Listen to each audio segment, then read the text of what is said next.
Citoyens, chères citoyennes du royaume des cieux, bienvenue à la lecture quotidienne de vos livres chrétiens, des livres inspirés, des livres écrits par des hommes de Dieu.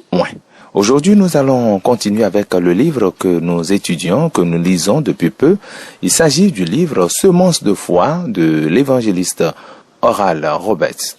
Nous avons déjà lu les 3 premières parties de ce merveilleux livre et aujourd'hui, nous allons aborder la 4e partie qui n'est rien d'autre que la dernière partie de ce livre. Et cette 4e partie est scindée en plusieurs chapitres, en 6 chapitres au total que nous allons donc pouvoir étudier ensemble.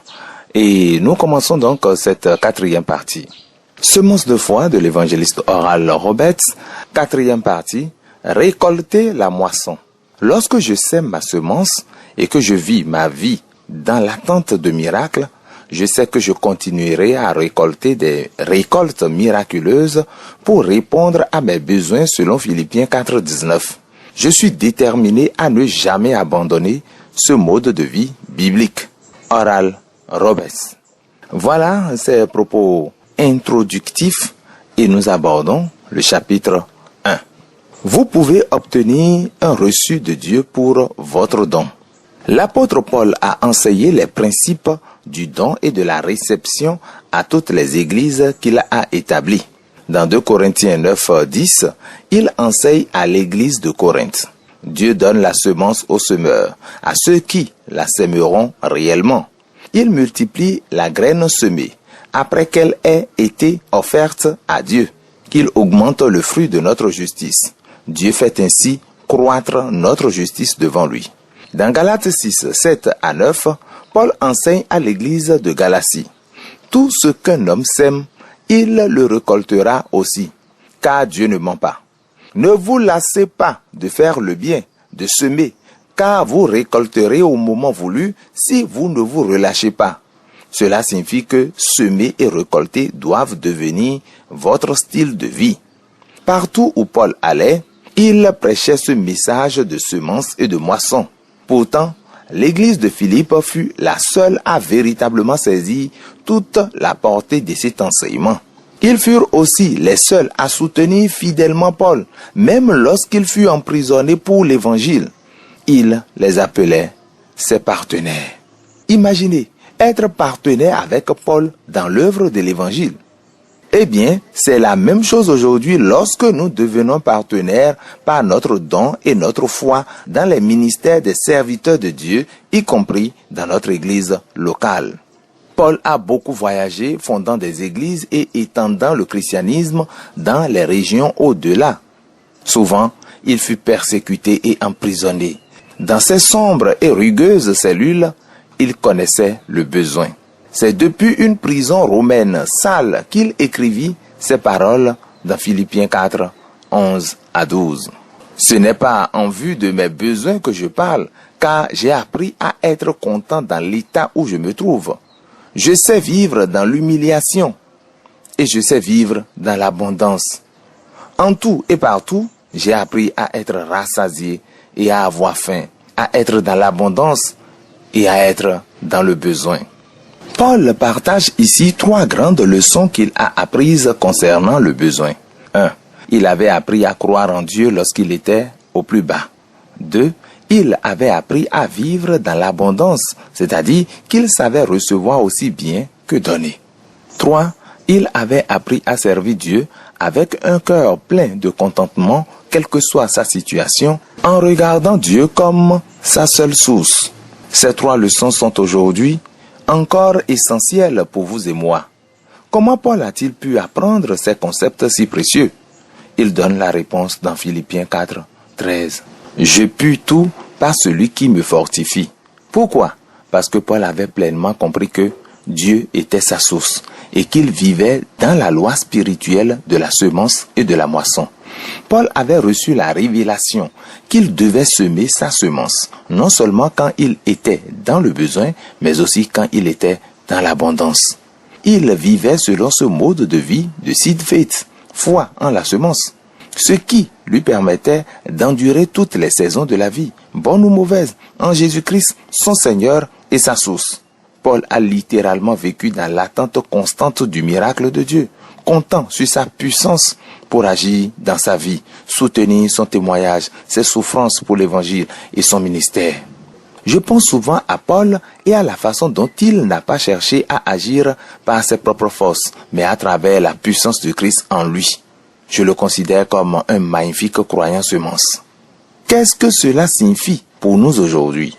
Cela signifie que nous non plus, nous ne devons pas baser notre comportement sur nos propres capacités, mais sur la puissance de Christ qui agit en nous. Et nous ne devrions nous contenter de rien de moins que de sa force agissant pleinement dans tout notre être, esprit, âme et corps. Vivre selon la foi semence nous permettra d'expérimenter cette réalité. Pendant que Paul était en prison à Thessalonique, les croyants de l'église de Philippe lui envoyèrent un de leurs membres avec une offrande spéciale de foi semence, une offrande d'amour. Soudain, tous les besoins de Paul furent satisfaits. La Bible raconte que lorsqu'il écrivit aux croyants philippiens, il leur expliqua comment eux aussi pouvaient vaincre victorieusement leurs propres besoins, en comprenant le pouvoir miraculeux de ce que j'appelle la foi semence. Il a dit, maintenant, vous le savez, vous Philippiens, au commencement de la prédication de l'Évangile, lorsque je quittais la Macédoine, aucune église n'entra en compte avec moi pour ce qui est de donner et de recevoir, excepté vous seuls. Philippiens 4, 15. Dans le texte grec original du Nouveau Testament, le mot recevoir peut aussi être traduit par réception. Paul parlait ici d'obtenir un reçu céleste pour votre don. Un reçu que vous pouvez présenter au Seigneur lorsque vous en avez besoin. Comme je l'ai mentionné dans le chapitre précédent, Paul affirme aussi que votre don crée un compte avec Dieu dans les cieux. Voir le verset 17. Cela signifie que lorsque vous donnez au Seigneur par foi, vous recevez un reçu céleste, conservé par le Père. Vous pouvez encaisser ce reçu lorsque vous avez besoin d'une réponse divine. Quand j'ai commencé à comprendre ce principe de donner et de recevoir, une révélation m'est soudainement venue. Oral Roberts, tu as d'innombrables reçus auprès de Dieu que tu n'as jamais encaissés. Je pouvais parfois être en retard dans certaines choses, mais jamais dans mes dons. Pourtant, en comprenant mieux ce principe, j'ai réalisé que j'étais en retard dans ma réception. J'avais semé d'innombrables graines sans jamais penser à réclamer la récolte. Je n'avais même jamais envisagé que Dieu puisse vouloir me rendre au centuple. Mais Dieu, lui, n'a jamais perdu de vue mes dons. Il me rappela puissamment que c'était moi qui avais perdu de vue la récolte attendue sur ces semences semées. Alors, je le remerciai pour ce rappel. Je lui demandai pardon et je commençai à attendre un nouveau miracle, même à partir d'anciennes semences jamais récoltées. J'ai commencé à encaisser mes reçus pour les semences semées dans l'Évangile. Je prie que Dieu vous parle aussi à travers ce message et qu'il vous montre comment, vous aussi, vous pouvez vivre cette vérité dans votre vie en Christ. Qu'est-ce qu'un reçu? Qu'est-ce qu'un reçu? Si vous allez dans une banque et que vous faites un dépôt, il vous donne un reçu, n'est-ce pas? Supposons que vous retourniez à la banque plus tard pour faire un chèque et que le caissier vous dise « Vous n'avez pas d'argent dans cette banque ». Vous n'auriez qu'à lui montrer votre reçu. Lorsqu'il vérifiera que vous avez effectivement des fonds, il encaissera votre chèque. Maintenant, supposons que vous vouliez encaisser un chèque sans avoir de reçu, prouvant que vous avez un compte bancaire. Pensez-vous qu'ils vont encaisser votre chèque? Certainement pas. Certaines personnes finissent même en prison pour avoir émis des chèques sans provision. Si c'est une affaire sérieuse entre les hommes, imaginez combien cela l'est encore plus avec Dieu. Lorsque nous essayons de faire un retrait sur notre compte céleste sans jamais y avoir rien déposé, nous n'avons aucun reçu à présenter. Nous n'avons alors aucun droit biblique de nous plaindre que nous ne sommes pas bénis. Une chose est sûre, ce n'est pas la faute de Dieu. Les statistiques montrent que seul un petit pourcentage de chrétiens payent la dîme. Pourtant, nous voudrions tous que Dieu pourvoie à tous nos besoins selon sa richesse en gloire par Jésus-Christ.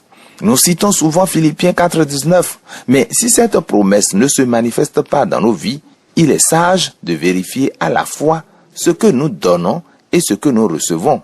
C'est un forfait, un double processus. Chaque croyant qui donne possède des reçus spirituels auprès de Dieu. Et je crois que Dieu attend que vous veniez les encaisser auprès de votre compte céleste. En fait, je crois qu'il s'y attend avec joie. Ézéchias a encaissé un reçu auprès du Seigneur.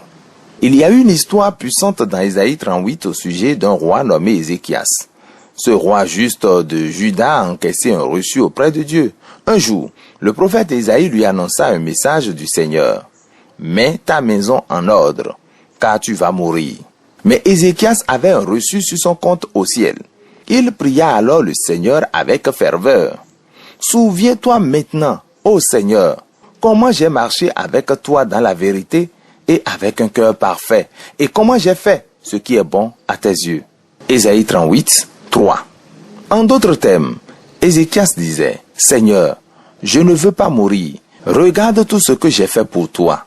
Voici mon reçu pour ce que je t'ai donné. » Et comment Dieu a-t-il répondu? Il ordonna à Ésaïe de retourner vers Ézéchias et de lui annoncer, « Je vais te guérir et ajouter 15 années à ta vie. » Est-ce une sorte de magie qui fonctionne pour tout le monde? Non, ce n'est pas de la magie. C'est le fruit d'une relation intime avec le Père Céleste, fondée sur la foi et sur la fidélité à sa parole. Loué soit Dieu. Lorsque Ézéchias a présenté son reçu, Dieu a répondu à son besoin. Mon ami, tu as peut-être toi aussi un grand reçu auprès de Dieu, mais pour que ton besoin soit pourvu, il faut l'encaisser. Rappelle-toi, je crois que les miracles passent près de toi chaque jour. As-tu vérifié aujourd'hui dans quelle direction se trouve ton miracle? Docteur, vous ne pourrez pas utiliser votre couteau ce soir. En 1997, j'ai vécu une expérience où j'ai dû encaisser un reçu auprès du Seigneur. Et lorsqu'il l'a honoré, il a opéré une puissante guérison dans ma vie. Une nuit, une douleur soudaine et violente s'est abattue sur le côté droit de mon corps, comme si quelque chose me déchirait de l'intérieur. Après qu'Evelyne et moi ayons prié à ce sujet, elle m'a dit, « Oral, si tu ne vas pas mieux demain matin, nous appellerons le médecin. » J'étais allongé dans mon lit cette nuit-là, me tournant et me retournant, incapable de trouver le sommeil. J'avais commencé à prier quand j'ai soudain entendu une voix me dire, « Tu as de gros ennuis maintenant. » Je sus immédiatement que ce n'était pas Dieu qui parlait. Après un moment de silence, une autre voix s'est fait entendre dans mon esprit. « Je t'ai donné un reçu. Encaisse-le. » Cette fois, je reconnus la voix du Seigneur, sans pour autant savoir comment encaisser ce reçu. Finalement, je finis par m'endormir. Le lendemain matin, la douleur était toujours là. J'appelai mon médecin. Il ne me rappela qu'à midi. Après lui avoir décrit mes symptômes, il m'annonça, « Oral, c'est une appendicite. File immédiatement à l'hôpital. J'irai t'y retrouver avec le chirurgien. » Sur la route, je dis à Evelyne, « Je vais encaisser l'un de mes reçus divins aujourd'hui. Es-tu d'accord pour que je n'ai pas besoin d'opération? » Elle répondit sans hésiter, « Je ne dévierai pas de cet accord, quoi qu'il arrive. » À l'hôpital, je me tenais plié de douleur. Le médecin appuya son pouce sur mon flanc. Une souffrance atroce. Le chirurgien fit de même, confirmant, « Oui, tu as une appendicite. » On me fit ensuite enfiler la blouse d'hôpital et on me transporta sur une civière pour une échographie. Le radiologue observa l'écran. Il a une appendicite. Le chirurgien insista, « Oral, il faut opérer tout de suite. » Pendant qu'il débattait, je fermais les yeux et priais. « Seigneur, tu as dit que tu m'avais donné un reçu. Tu m'as demandé de l'encaisser. » Evelyne et moi avons prié. Nous avons scellé notre accord. Soudain, j'ai ressenti une chaleur envahir ma tête, descendre le long de mon flanc droit jusqu'à mes pieds. La puissance de guérison de Dieu. À ce moment, j'entendis le radiologue s'exclamer, « Docteur, regardez l'écran. Voyez-vous ce nuage? Il est parti. » Le chirurgien stupéfait esquiait ça. « C'est parti. » Je relevai la tête. « Qu'est-ce qui est parti ?» Le chirurgien perplexe me répondit, « Oral, tu n'as plus d'appendicite. Regardez l'écran. Cette petite zone sombre a disparu. En même temps que la preuve visuelle, ma douleur s'était elle aussi évaporée. Le chirurgien conclut. Je te ramènerai moi-même auprès d'Evelyne. Ce soir, je ne poserai pas le scalpel. Et quel mot doux ce fut. Evelyne et moi avions tenu notre promesse, encaissé notre reçu céleste. Et Dieu avait complètement renversé la situation. Quand nous entrons dans ce style de donner et de recevoir, Dieu devient notre pourvoyeur inépuisable. Nous pouvons encaisser nos reçus avec assurance. Nous attendons de lui qu'il pourvoie à tous nos besoins selon sa richesse. Dans le chapitre suivant, je partagerai la révélation que Dieu m'a donnée sur son système de récompense. Lisez-le avec attention. Mais avant cela, j'ai un témoignage puissant d'un partenaire Sid Faith. Sa semence de foi lui a littéralement sauvé la vie. Un vétérinaire du Vietnam vit des années de bénédiction en tant que partenaire Sid Faith. J'ai commencé à vous envoyer mes demandes de prière et à planter des graines dans le ministère Oral Roberts en 1957, un an avant de rejoindre le corps des marines. En lisant l'une de vos lettres, Dieu m'a dit de faire de mon don un engagement à vie et je m'y suis tenu. Je suis convaincu que mon obéissance à Dieu m'a sauvé la vie pendant la guerre du Vietnam et bien des fois depuis. J'étais constamment déployé en unité de combat et j'ai vu beaucoup d'actions, mais je ne me suis jamais blessé. Au fil des ans, j'ai reçu des centaines de lettres d'encouragement et grâce à vos prières, je vis des miracles chaque jour. Je ne regretterai jamais d'avoir investi le moindre centime dans votre ministère. Gary Pennsylvanie. Et c'est la fin de ce chapitre, le chapitre 1 de la 4e partie, et nous abordons en même temps le chapitre 2, intitulé « Le système de récompense de Dieu ». Livre Semence de foi de l'évangéliste Oral Roberts, 4e partie, chapitre 2, le système de récompense de Dieu. Je me souviens qu'une fois, alors que j'essayais d'obéir à Dieu en accomplissant une tâche particulière, le Seigneur m'a parlé dans le cœur. « Crois que tu peux le faire ?» Quand je lui ai demandé comment, il a répondu « Je t'intégrerai dans mon système de récompense. » Bien que j'ai lu la Bible plus d'une dizaine de fois, y compris Hébreux 11:6, je n'avais jamais entendu l'expression « système de récompense de Dieu » auparavant.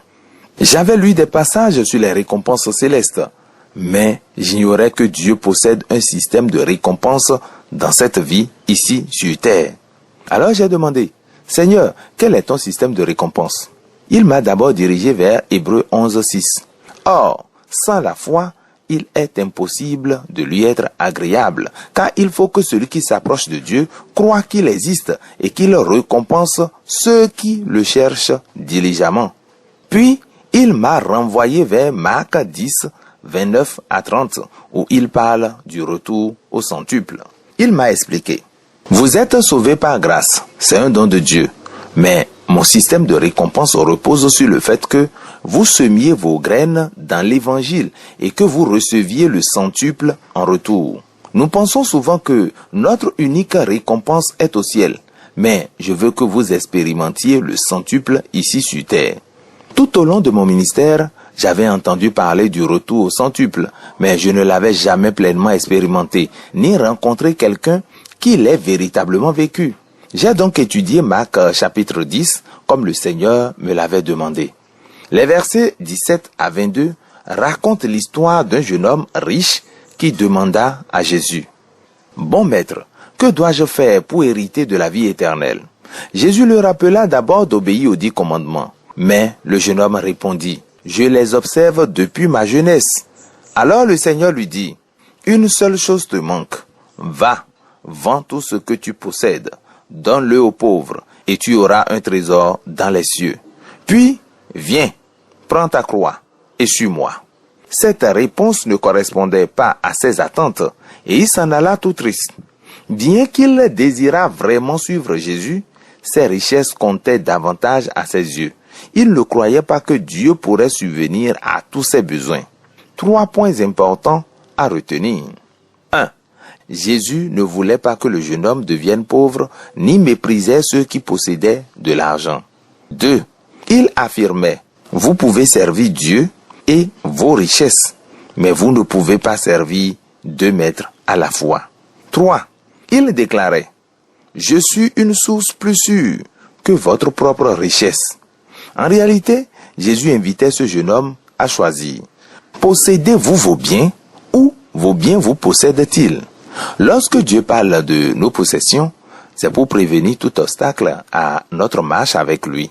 Si elles deviennent notre première source, elles nous empêchent de le suivre pleinement. Amis, Dieu veut que nous disposions des ressources matérielles nécessaires dans cette vie, et même d'une abondance pour semer comme des graines pour lui. Quand tu adoptes ce regard sur tes biens, ils deviennent des trésors pour subvenir à tes besoins et pour faire avancer le royaume de Dieu.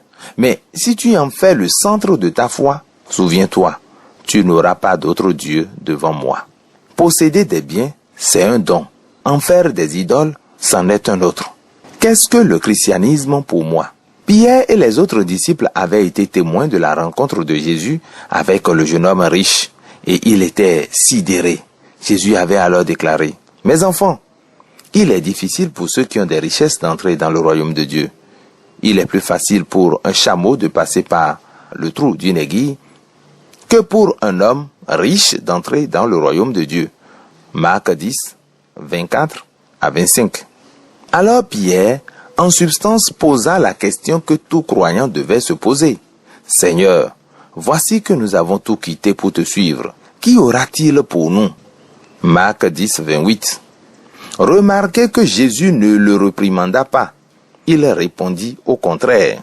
« En vérité, je vous le dis, nul homme qui a quitté maison, frères, sœurs, père, mère, épouse, enfants ou terre à cause de moi et de l'évangile ne recevra pas sa récompense 100 fois plus ici-bas, avec persécution, et dans le siècle à venir, la vie éternelle. » Marc 10, 29 à 30.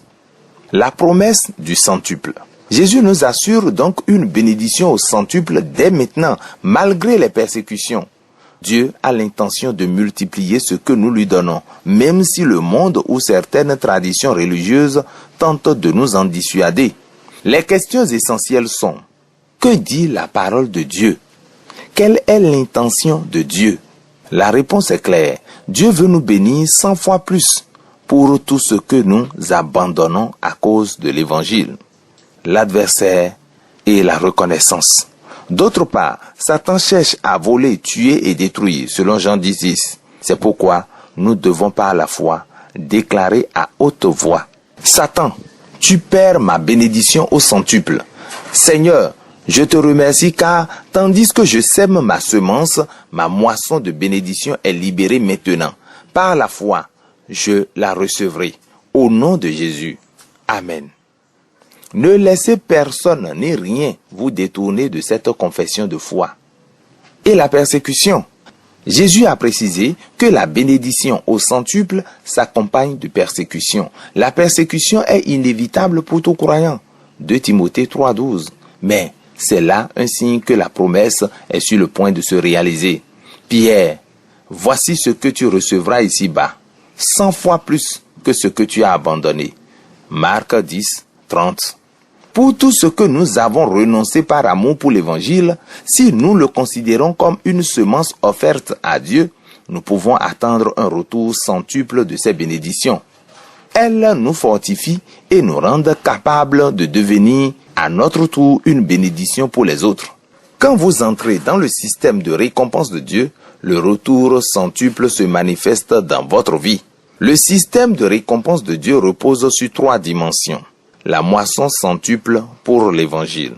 En semant là où votre don servira le mieux l'œuvre de Dieu, vous ouvrez la porte à une récolte au centuple.